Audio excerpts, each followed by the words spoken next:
ខ្ញុំធំហើយម៉ាក់កុំបារម្ភអីម៉ាក់នៅផ្ទះមួយថែលោកប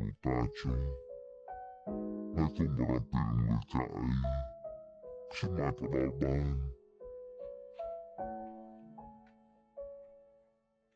និងលោកតាចុះហើយកុំបារម្ភពីរឿង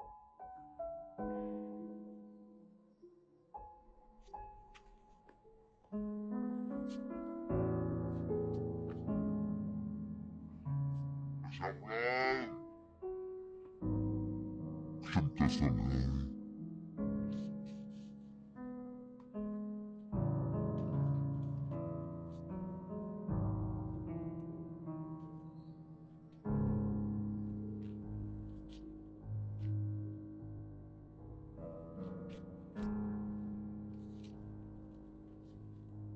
អរគុណគ្រូអរគុណគ្រូ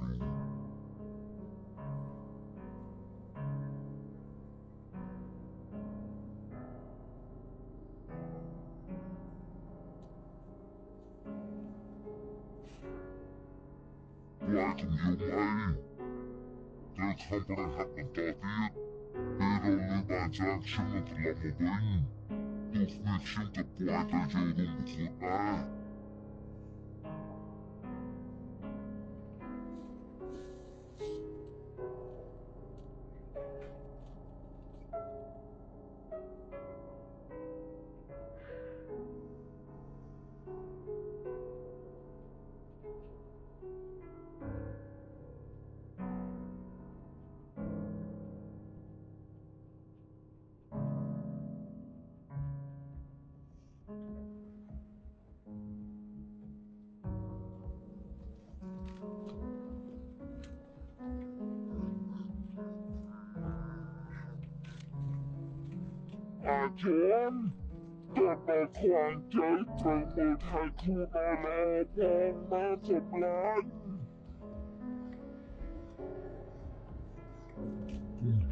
្ញុំយំមិនចាំអីមកវិញមិនថាមានអីកើតឡើងទេពួកយើងនៅក្នុងក្រុមតែមួយអល់តលីស្បែកស្គរច្បាស់ជាបន្តដល់ជាតិឯងពួកយើងជាតោកំណាចជានិច្ចទៅថ្ងៃក្រោយពួកយើងត្រូវតែខ្លាយទៅជាតោកំណាចលោកគ្រូក៏បារម្ភអីអាចចំច្បាស់ជាមកវិញ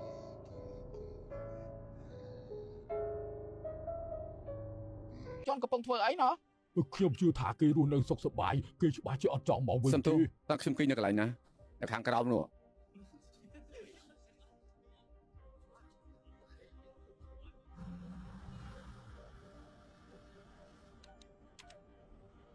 អាឡូណែឬមួយថាល្អិតនេះ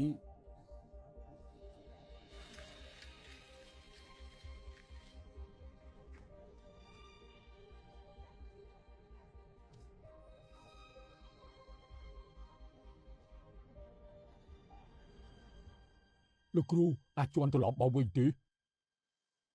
ពួកយើងគួរហាត់បន្តទៀតអត់លោកគ្រូធ្វើការឲ្យប្រយ័ត្នប្រយែងបន្តិចទៅកុំប្រហែសប្រយ័ត្នបែកបាក់ខ្ទេចអស់ហ៎វ៉ាវមុខរបួសគួរឲ្យខ្លាចដល់ហើយពួកគេនិយាយថាម៉េចខ្លះគេថាមានការងារឲ្យធ្វើប្រាក់ខែគុណនឹងពីចាប់អារម្មណ៍ទេនៅកន្លែងណាសៀងហៃប្រញាប់ដល់ថ្នាក់នេះផងហ៎ម៉ាក់កុំបារម្ភអីខ្ញុំទៅជាមួយមិត្តភក្តិពីរនាក់លុយដែលខ្ញុំផ្ញើទៅម៉ាក់បានទទួលហើយនៅទទួលបានហើយនៅមានទៀតមិត្តភក្តិរបស់កូន3នាក់ព្រឹកមិញបានយកលុយមកឲ្យម៉ាក់គឺអាឆ្មាអាគីនិងលោកគ្រូមែនទេត្រូវហើយម៉ាក់មិនយកទេប៉ុន្តែពួកគេរត់បាត់ម៉ាក់តាមគេដែរតែតាមមិនទាន់អាចន់ឲ្យម៉ាក់សុំទោសកូនផងដែលត្រូវឲ្យកូនទៅធ្វើការលំបាកបែបនោះម៉ាក់ដឹងថាធ្វើឲ្យកូនលំបាកបើហត់កូនអាចត្រឡប់មកផ្ទះវិញបានម៉ាក់គួរតែនិយាយថាកូនធំហើយកូនអាចមើលថែគ្រួសារបានលោកគ្រូអមៃក៏ពួកគេមិនហៅពួកយើងទៅញ៉ាំបាយនៅខាងក្នុងឯងកុំគិតច្រើនអីពួកគេឲ្យយើងហូបបាយល្ងាចខ្លួនឯង ទុកថាល្អហើយដែលពូគេឲ្យចកើពូយើង3គូ រឿងនេះគួរតែបន្ទោឯងមកបែ IC ច្រើនពេកពួកគេខ្លាច IC ច្រើនពេកមិនដឹងថាលើក្រោយគេជួលពួកយើងទៀតឬអត់ទេ នឹងរៀបចំនៅលីឈីសប្តាហ៍ក្រោយដើម្បីលើកទឹកចិត្តដល់បេក្ខជនចូលរួមធ្វើការផ្សព្វផ្សាយវប្បធម៌និងប្រពៃណីគណៈកម្មការរៀបចំការប្រកួត លោកគ្រូពួកយើងគួរទៅដែរទេ ពួកយើងកំពុងខ្វះមនុស្ស ក្នុងការប្រកួតនឹងមានការផ្សាយបន្តផ្ទាល់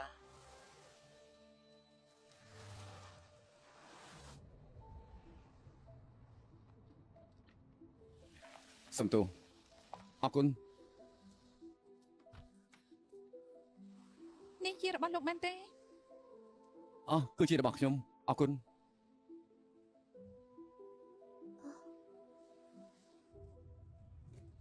លោកដឹកអីវ៉ាន់ទៅណាដែរព្រោះពួកយើងទៅផ្លូវតែមួយទេដូច្នេះកុំគួរសមអី អរគុណ លោកនៅក្មេងណាស់តែបើជាចេញធ្វើការទៅហើយ ចេញមករកបទពិសោធន៍ជីវិត ត្រូវហើយក្បាលមកខ្សែដែលខ្ញុំឲ្យលោកមានយុទ្ធសាស្ត្របន្តទេ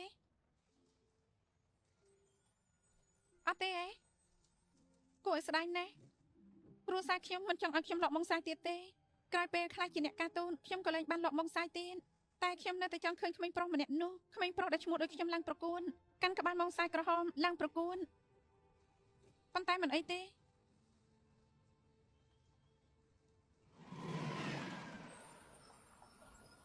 ាទីនេះមែនទេ អរគុណហើយអើយ ណែកុំភ្លេចណាលោកជាមនុស្សដែលផ្កាក្លាហានជ្រើសរើសលោកអាចធ្វើបាន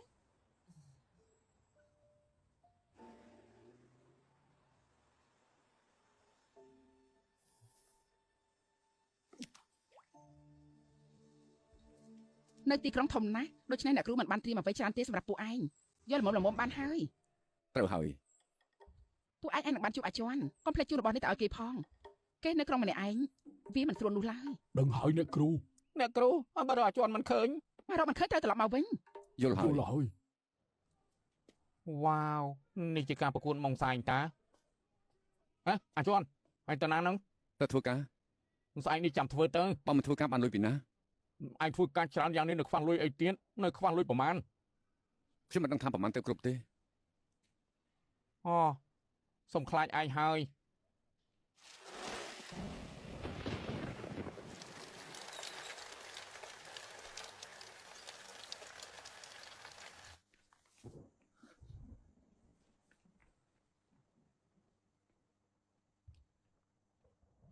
មានក្រុមជាច្រើនដែលជាប់ក្នុងការប្រកួតលើកនេះដូច្នេះការប្រកួតនឹងបន្ថែមវគ្គជាច្រើនហើយការប្រកួតនឹងចាប់ផ្ដើមប្រកួតនៅថ្ងៃស្អែកម៉ោង 9 ព្រឹកក្រុមដែលជាប់ការជម្រុះនឹងត្រូវបានសម្រាប់ដើម្បីឈានទៅដល់វគ្គបន្ទាប់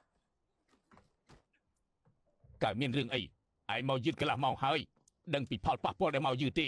សំទោផងព្រោះតែមានភ្ញៀវច្រើនពេក មានន័យថាឯងដឹកមកឲ្យយើងក្រោយគេមែនទេពួកយើងត្រូវវឹកហាត់ផងណាដឹង បានហើយចាំយើងឲ្យលុយឯងឯងជាលូតបងសាយទេ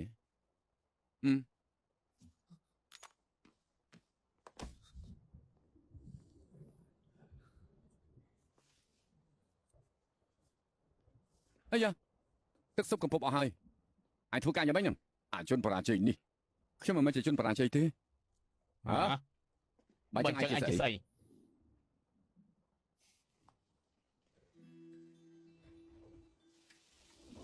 ឲ្យតែលឺសម្ដីស្គរច្បាស់ជាបន្តដល់ចិត្តរបស់ឯងពួកយើងគឺជាតោកំណាច លោកគ្រូលោកគ្រូប្រកាសចិត្តទេថានឹងទៅចូលរួមនៅថ្ងៃស្អែកនេះ លោកគ្រូជឿជាក់អត់ គ្រូគ្មានជំរឿនទេ ហេតុអី ព្រោះការប្រកួតមានការផ្សាយបន្តផ្ទាល់ពួកឯងដឹងថាមានន័យថាម៉េចទេ មានន័យថាម៉េចទៅលោកគ្រូ មានន័យថាអាចន់ឯងនឹងឃើញពួកយើងគ្រូពេញចិត្តនឹងធ្លាក់ពីលើបង្គោលគ្រូចង់ឲ្យជាតិដឹងថាហាមចោះចាញ់ជាដាច់ខាត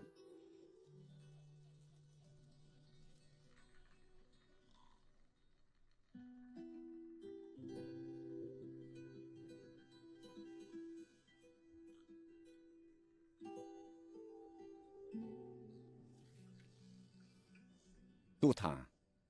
គ្រូចាក់ក៏ដោយតែគ្រូមិនចោះចាញ់ទេទោះបីកម្លាំងមិនគ្រប់ក៏យើងមិនចោះចាញ់ដែរយើងសង្ឃឹមថាអាចន់គេនឹងមិនចោះចាញ់ចំពោះឧបសគ្គដែលគេបានជួប លោកគ្រូគិតថាអាជននឹងទៅហាត់លក់មកសាយដែរទេ មិនសំខាន់ទេ